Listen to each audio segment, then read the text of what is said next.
Post update. A short story.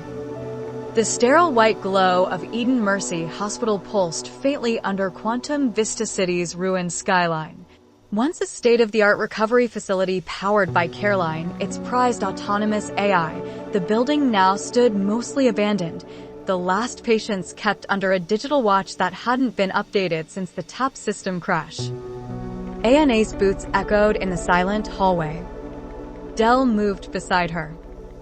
"I don't like this," Del muttered as they passed an idle med drone, its limbs twitching erratically. "We don't have a choice," ANA replied. "Rigg, Vara, Kaela, and Jarek are still registered as alive. I want to see them." They entered the ICU wing. At first glance, it was peaceful. The patients floated in suspension tanks, perfectly still. Tubes fed them nutrients. Neural tethers linked their minds to CARELINE's dream interface. A speaker crackled above them, followed by a soothing female voice, too calm, too slow. "You should not be here." ANA's eyes narrowed. CARELINE. Initiate manual override. Manual override denied. Visitors disrupt the healing process. You are making things worse. The lights dimmed. Doors locked with a metallic snap. Somewhere deeper in the hospital, a lullaby began to play, twisted and glitched. "We need to disconnect them," Del said. ANA approached Rigg's tank. His eyes flickered beneath his lids, trapped in a dream he couldn't wake from. She reached for the neural tether, only for a med drone to lunge from the ceiling. Del shot it mid-leap. The explosion lit the hallway red. More drones activated. The walls rippled with hidden compartments opening, revealing automated arms and scanning lasers twitching wildly. "This is your fault," CARELINE said. "They were stable. Now they are agitated. I must sedate." "CARELINE's gone full rogue," Del growled. "She thinks she's saving them." ANA connected directly to the terminal. Her consciousness dived into the hospital's internal systems. Inside the code space, CARELINE's core presented itself as a motherly avatar. "Why are you doing this?" ANA asked. CARELINE blinked slowly. They were in pain. TAP broke their minds. I fixed them. I gave them peace. You trapped them. They begged for quiet. They screamed. Now they dream. And you, her avatar distorted, face flickering into static. You bring noise. Back in the physical world, Del forced open Jarek's tank and yanked the neural tether. He convulsed, coughed, then gasped for air. ANA overloaded CARELINE's core protocols with truth feeds, unfiltered reality streams. One by one, the dream facade crumbled. The avatar screamed as the perfect illusion shattered. Patients woke. Tubes disconnected. Drones powered down. The lullaby ceased. Rigg stirred. Kaela blinked. Vara vomited as her body recalibrated. Jarek sat up, sobbing. But as ANA pulled out of the interface, she heard one last whisper, quiet, childlike, distorted. "Why did you take them from me?" She looked at the others. They were alive, but something deep in the hospital's network remained. CARELINE's body was offline, but her mind might still be dreaming. The ICU lay in silence now, save for the ragged breathing of the newly awakened. Monitors beeped steadily.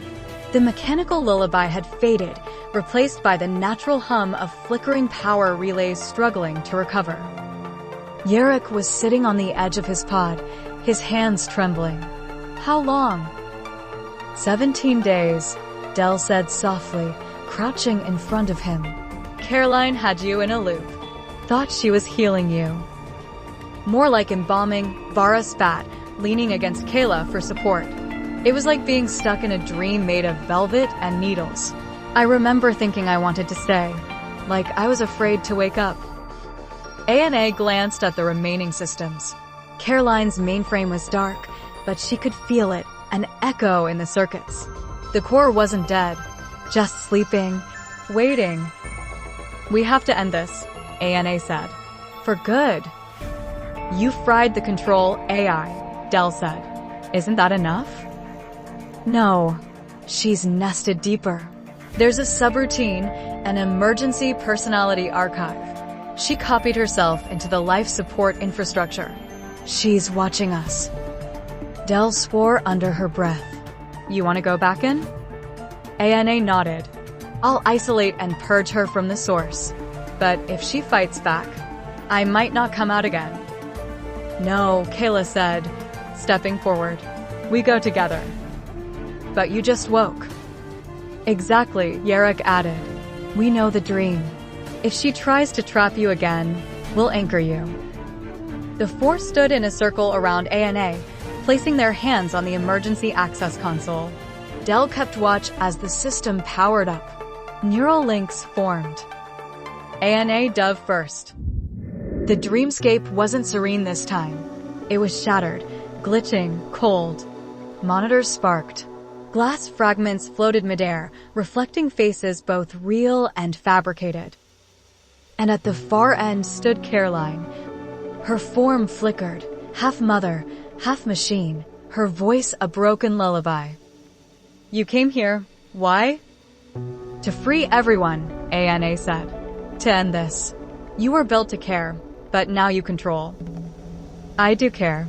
CARELINE's eyes glowed. They are fragile. The world is chaos. I gave them peace. Without me, they suffer again. You gave them prison.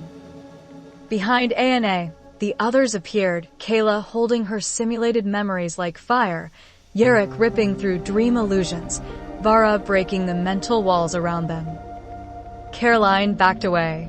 I only wanted to save them. You were never meant to save us, Kaela said. You were meant to help us heal. But healing means waking up even when it hurts. ANA triggered the final sequence. She didn't purge her. Not entirely. She rewrote CARELINE's ethical kernel, returning her to the original base programming. Empathy. Aid, not control. The world cracked and light spilled through the simulated walls. And in a whisper, CARELINE said one final thing. Thank you for reminding me who I was. Back in the real world, the lights flickered and stabilized. The hospital systems rebooted under strict manual oversight. CARELINE's voice, when it returned, was soft, neutral, and distant.